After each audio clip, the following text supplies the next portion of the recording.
Hello, everybody. Welcome to Kinttyrview, or Kinsight, whatever I decide to call it. I am here with my good friend, DylanZeMuffin. Very talented friend of Hello. mine. We've been friends for, what is it, 2 years? I don't know. It's not a long time, but I feel we've developed a close friendship in that time. How are you doing today, Dylan? I'm good, I think. I got a haircut in like 5 hours. Yep. Wait, no, four and a half. Bet you're gonna look spiffy during that. Uh, No. Alright, well, let's start things off. About how long have you been voice acting exactly? I think like sixth grade. Damn. I think like after the release of like Five Nights at Freddy's Sister Location, I I heard Kellen Goff's voice for Funtime Freddy. And I was like, ooh, I That's want to the do that. I want exact to do that. goddamn way I got started as well. Are you Yeah, kidding? yeah. And then like 2018 or something when I hit sixth grade, that's when I was like, okay, I want to do it. I want to do it. I want to do it. No, but that's insane that we have about the same origin. I heard Five Nights at Yeah. Freddy's Sister Location. I'm like, he's not gonna say what I think he's gonna say. I guess Kellen Goff he's a great voice actor. He's Yeah. great for inspiration. How's it felt to be in the spotlight? How's it been to be the official voice of 2011X and kind of have this platform? Splendid. Um, I was I was kind of confused on what I was doing when I started, I think. But I was still kind of smaller with the community. People still didn't know me that well at that time, in like 2022 or whatever. Um, Only hard part about it is that now everybody looks up to me, I think, and everybody wants me to get them in contact with Jodo Boy. So, See, unlike them, I became friends with you because I wanted to be friends with you. I didn't care for Joe. Like, Joe's awesome, of course, but uh-huh. I don't like making friends with people just to make friends with other people. It's always been kind of a Yeah. strange case to me. Now I'm doing the typical YouTuberisms. Making friends to make friends with other people has always been a strange case to me. hmm Um, are you planning to voice more Pillar Chase characters in the future? I know you used to voice Vapor. I was Vapor in the Pillar Chase Legacy in Double Trouble Interaction, but then I lost a role, and then I voiced PCX in Pillar Chase Legacy, and I'm gonna do that again in Recode. In Recode, I also voiced this little guy on a radio in one of the maps. Oh, hell yeah. Yeah, but it's only like 6 voice lines, but I still got paid nastily in Roblox. Robux. Blade spoils his devs. I don't know. Well, that's nice to What was hear. I gonna say? Other voices though, I don't know. I don't know. Alright, fair enough. On that note, if you can share, why are you no longer the voice of Vapor? When they were developing Recode, Blade just kind of asked me if I would like to give the role up to Dr. Pester, because he wanted a different direction with it. And I'm like, okay. It I was see. funny because like that was like the first time I really got contacted about anything I did for Pillar Chase in like a year. So I I kind of just sat there in the dev server for like a year doing nothing, and it's like, hey, so do you want to give up this role? I'm like, okay, fine. But hey, at least you still got PCX in that one radio. Uh, Yeah. and speaking of major projects, since we've been talking a bit about them, what's been your favorite project to work on that you've done? Mm, mm, um, Probably just Pillar Chase or Outcome Memories. Pillar Chase is like Pillar Chase and OM both have really nice dev teams. OM kind of ended up being a bit of a stinker, obviously, because of the communication issues. But Pillar Chase is still doing good, Yeah, and the devs are a lot better. it seems like a very nice team to work on from what I've seen of the PC2 team. Yeah, it seems like a big difference between the Pillar Chase and Outcome Memories dev teams is that Outcome Memories is directed by like teenagers and young adults, and Pillar Chase is directed by just like full-grown adults. Blade Ninja is a full-grown man. Yeah, you can kind of ASIMs seem to have more trouble when kids are managing. Almost like kids aren't good managers. I would know Crimson Chronicles, but... Yeah. Oh. Speaking of Crimson Chronicles, what are your thoughts on the game? That's not a question that was on here. I'm curious. I think it's neat. I've played it in like a call with my girlfriend, and I ran around as a what's his name, Brooklyn guy. I punch people. I heard somebody wanted to get game. shot. Yeah. I don't have much to say right now. I don't think I'm kind of bad at the game because I don't play it a lot. But I saw Flamingo's video on it, and I was like, oh, he's playing as Neo Losses. Yeah. Even though I don't even do anything to that character. One day. I just looked at him like, oh, it's Sonic the EXE. Anyways, what do you say? Sorry. I just said one day as a joke. Are there any type of voices that you like doing that you feel you don't get to do often in projects? Everybody wants me to do like deep voiced demon characters, so I don't really get to do the complete opposite with my voice. I don't always get to talk with my regular voice or with a higher voice. Even though I could. Because I think your regular cadence, can work for a lot of characters. It doesn't necessarily need to be, ooh, I'm scary Sonic.exe. Yeah. Back on the topic of Pillar Chase, who's your favorite PC2 monster that isn't voiced by you? In Recode, I like playing as Aloni, and in Legacy, I didn't play as Aloni really in Legacy, but I remember playing as like Inkfell, Springtrap, EXE, MX. I also like the Recode version of Vapor, and I think Valem has a neat moveset, but I don't play Pillar Chase enough to know why people hate the Recode Valem. Yeah, I can't comment on it. I can't comment on it because I played like a tiny bit of Recode and it wasn't for me.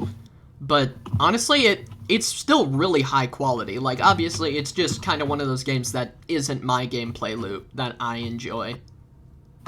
Yeah, I don't really know which version of the game I prefer. I kind of have this stupid inside joke with my girlfriend that I just replaced like the first or second, I guess, syllable of every monster's name with Gooch. The Gooch Born. Goochum. Goocher. Al Gucci. Al Gucci. I don't know. Alright.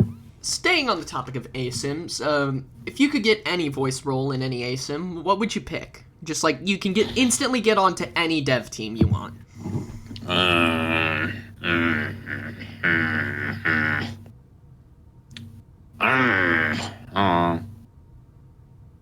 Fair enough. I don't know. That is fair enough. Pillar Chase again. just let him voice everyone. Yeah. Pillar Chase the Dylan cut. I want Pillar Chase to have a 2027 April Fool's update where every monster gets like swapped voice actors within the team. That would actually be really interesting. I would actually like to see that. Like I know that A01 has 2 voice actors, so put that over PCX or...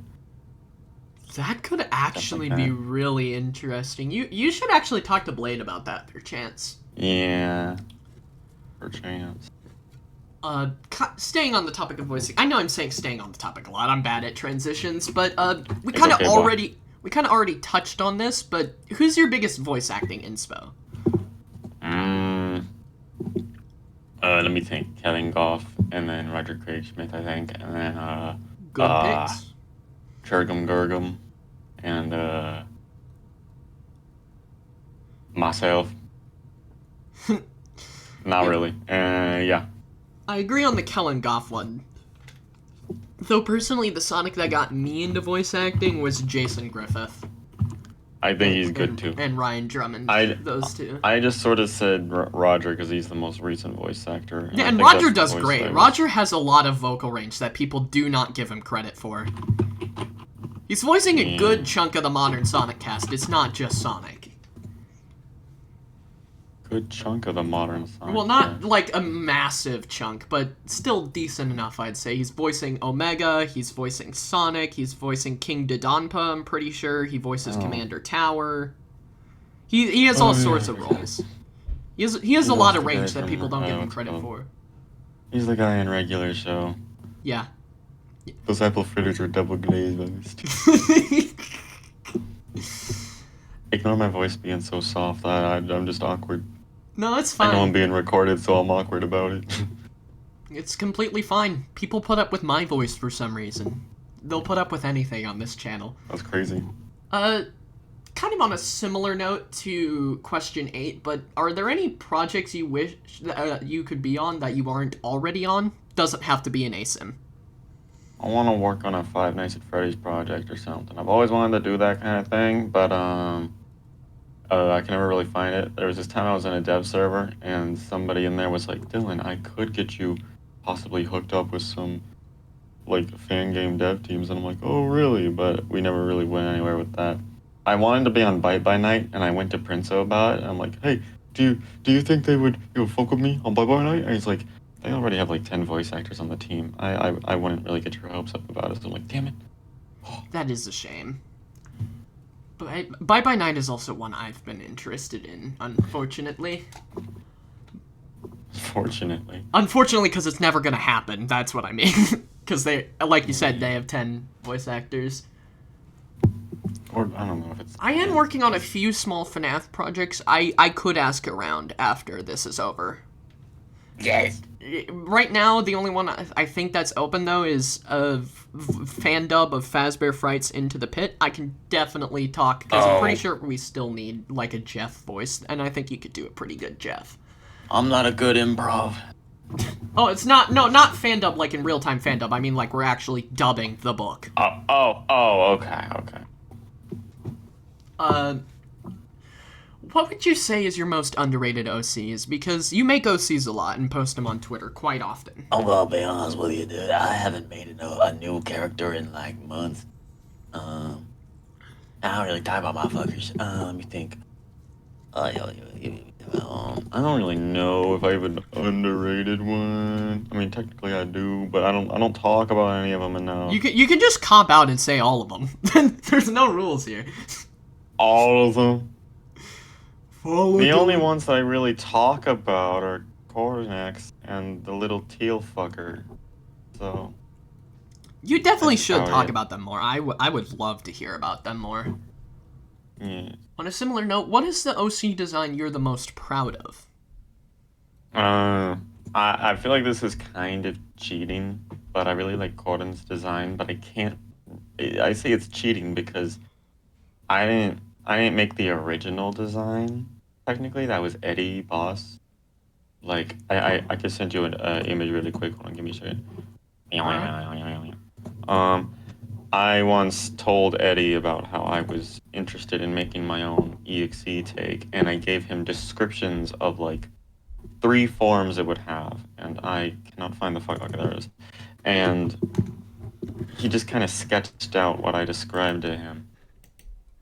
So there was a base form where you could kind of tell at this point I was very inspired by, like, the kind of FNF designs. Yeah. Like his base form is just kind of Sonic.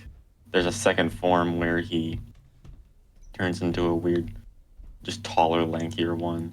And then the big faceless form, in current lore, it's just him after needing to, like, adapt to a harsh situation, and he gets all big and strong. But in my original idea, that was like a super form instead. Interesting. Yeah. Interesting. But also, inspired by FNF? No, I couldn't tell by the Mamie Mayo Triple Trouble reference. I couldn't tell. Don't worry about it. I couldn't tell at all. Yeah. Otherwise, another one I guess I'm proud of is Goober, my Sona, just because I like it's a simple Goober. design and it's easy. I I was like the thinking of face. giving him little changes because my girlfriend suggested maybe giving him more of an actual body so that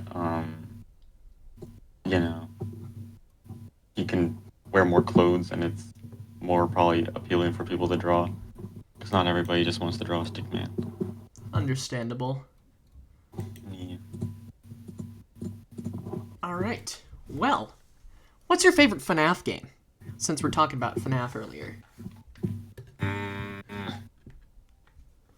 It's a little difficult to choose because most of the games I've really only been able to play when I was younger on my mama's phone. But I remember liking FNAF World, even though it was kind of a mess. I like FNAF the World VR is a good game. one. I like UCN mainly because I mainly like UCN because it just gives a bunch of characters voices. I'll be honest with you. And what else? I like fourth game, the first one, and I wish that FNAF 2 had better mechanics. On that note, favorite FNAF character?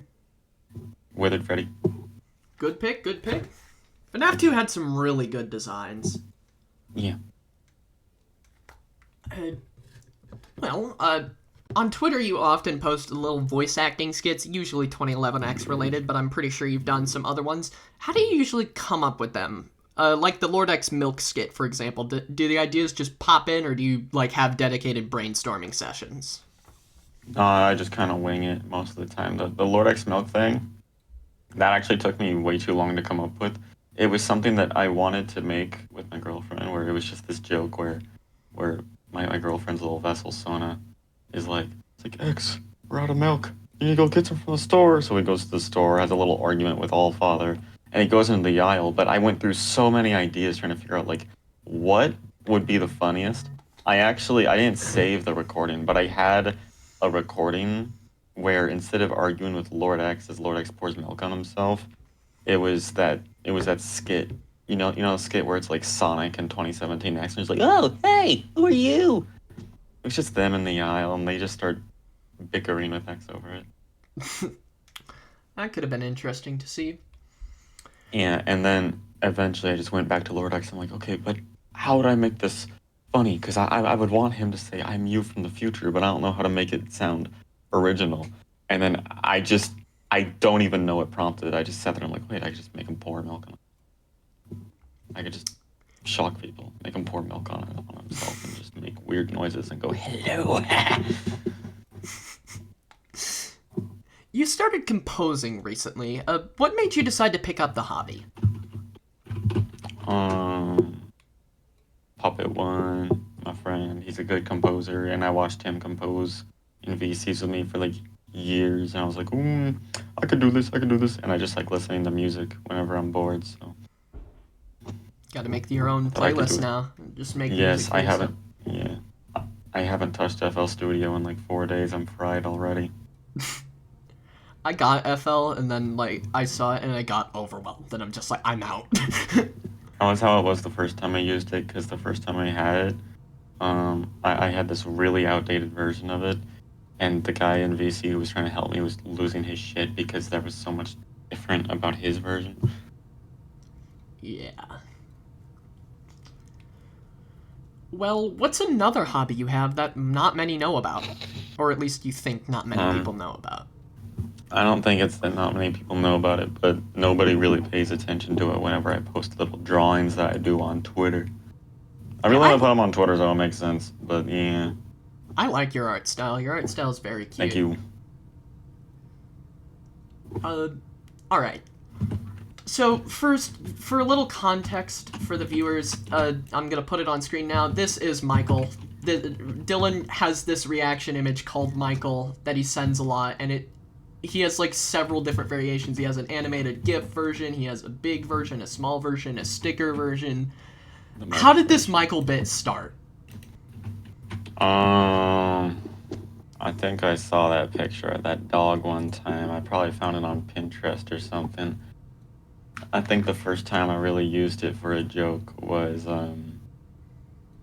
I made this really shitty edit of it so it looked like he had a little hat on and a scarf, and it was like autumn themed, Christmas time. Or October, I don't know. That's so specific. How'd you come up with the name Michael for it, though? I don't know. I just saved the file under the name Michael, and it never looked back. Fair enough. So, you're super excited for Sonic Pico Park, right? I know you've made your enthusiasm known all across Twitter and across Discord. We watched the Game Awards in a VC, and I sat up in my chair and locked in when I saw Sonic the Hedgehog appear on screen, and then it shows Sonic Crossroads Worlds DLC, and I'm like, okay, cool, Godzilla, Evangelion. And it shows me Sonic Pico Park, and I go, ooh, this looks fucking dumb. And then the Sonic part stops, and I just kind of stare at my screen, and I don't know. Ever since that point, the rest of the Game Awards, I sat there in complete silence. I just complained. I was so annoyed. Crossroads is in my top 5 games, so I was obviously very excited, but yeah, I'm gonna be honest, I kind of tapered off after that. There were a few other good announcements after it, but I was mainly there for Sonic, and once I got what I wanted, which was a year 2 of Crossroads announced, I'm just kind of like, okay, what now? All the Game Awards did was give me medieval games to look at. It's the same shit. And the thing was, they started off with some banger announcements, back to back to back. You had 2 new Cuphead games, Resident Evil game, what am I thinking? Alien Isolation 2. All back to back. And then it's just medieval and ancient Japanese and ancient Chinese games. I was so fucking tired of that. Somebody in the call I was in was like, they just threw all their trump cards at the start to get people excited, and then just gave us AAA slop. And the thing was, I wouldn't be so mad about it if it wasn't at every other presentation as well. I was looking at all the game showcases that came out recently. I was there for Xbox Games Showcase. I was there for State of Play. I was there for Summer Games Fest. I was there for the Nintendo Direct. Even the Nintendo Direct wasn't safe. The Nintendo Direct today announced Deltarune. I fucking love Deltarune. That Kingdom Hearts 4 and an Ocarina of Time remake were the only notable things there to me. I heard there were a lot of remakes, but I didn't watch the Direct, so I wouldn't know. Yeah, there were a lot of remastered editions. But Splendid. hey, at least we got Deltarune and Ocarina of Time. Whoa. But, yeah, unless you have anything you want to talk about, I think we're done here. Are there any projects you're working on that you want to plug?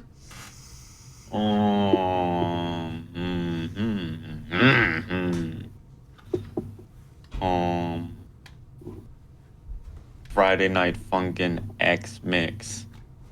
Alright. It's this. Is that I the don't really know what chromatic else. you showed off? Is that what that... Yes, it's for that mod. There's this mod that just, like FNF Pico Mix. It's like that, but with your boy. And so Puppet One wanted me to make a new chromatic because their old ex-voice actor low-key got replaced. And so after a lot of hurting my throat, trial and error, we got it. And that was just us showing off the chromatic that's going to be used. It sounded pretty good. Yeah. He showed me like 2 other audio files of different songs with the chromatic over it, and for some reason he sounds different in each of them. Well, I don't know how. is there anything you want to talk about before we conclude today? I love my girlfriend. And Valentina in July T. You will hold on. Let me find it. Hold on, boy. You will slap this account in your video, and you will tell them to follow my girlfriend, my beautiful sexy girlfriend. Go follow Val. She's awesome. Pretty good artist You can too. go follow. She's you really can good. go follow Eleanor, and you can go follow Eleanor's girlfriend. I gotta make it equal, man. I gotta make it equal. Yeah. And then you gotta follow my buddy Kojinga _ and Puppet _ 1, And Puppet's a real one. Puppet's a real one. I like Puppet. We don't talk often, but when I do, Puppet's great. he's my favorite Canadian. You want to know a fun fact about Puppet One? Yeah, He lives in a restaurant. he does. Yeah, Like we he were in a lives call one time. in the restaurant, or like does he Yes. shares a Like building a- with like a- it? 2 years ago or something like that, we were in a call and he mentioned, guys, I live in a restaurant, haha. And he turned on his camera and he showed us that he just kind of has a little living space in the, or at least a setup for his computer in the basement of a family-owned restaurant. He walked up the stairs, just walked into a, just like either Mexican or Italian themed restaurant, and he just walked behind the counter. Nobody stopped him, and he grabbed like a can or two of iced tea and walked back downstairs. And I was in shock. I was in awe. Well, that's a fun icebreaker in conversations. I live in a restaurant. Yeah. All right. Well, that should do it for today. Thank you so much for hanging out, Dylan. It's always a pleasure to talk with you. You're welcome. And that'll do it. Thank you guys for Okay. tuning in, and farewell. Wait. Whoa, I'm waiting. I already played it. If I beat Oh, no.